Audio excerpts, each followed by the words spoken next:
మాజీ ఎంపీ గారు అయినటువంటి నందిగమ్మ సురేష్ గారిని కూడా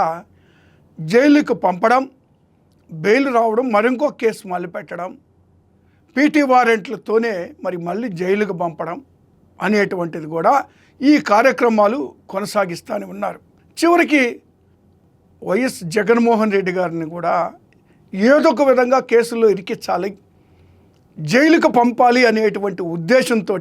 పల్నాడు పర్యటనలో ఒక వ్యక్తి సింగయ్య అనేటువంటి వ్యక్తి మరణిస్తే మరి సాక్షాత్తు ఆ జిల్లా ఎస్పీనే వేరే కారు కింద పడి దెబ్బ తగిలి తర్వాత మరణించారు. జగన్మోహన్ రెడ్డి గారి కారుకి కాన్వాయ్కి ఎలాంటి సంబంధం లేదని సాక్షాత్తు ఒక ఎస్పీనే ప్రకటించిన మరి 4 రోజుల తర్వాత తిరిగి అదే ఎస్పీ తోటి జగన్మోహన్ రెడ్డి గారు కారు కింద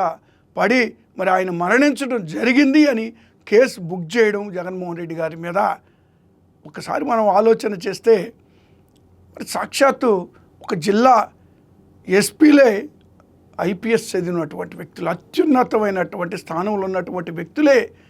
ఈ విధమైనటువంటి కూటమి నాయకులు, తెలుగుదేశం పార్టీ నాయకులు చంద్రబాబు నాయుడు గారు కానీ లేదా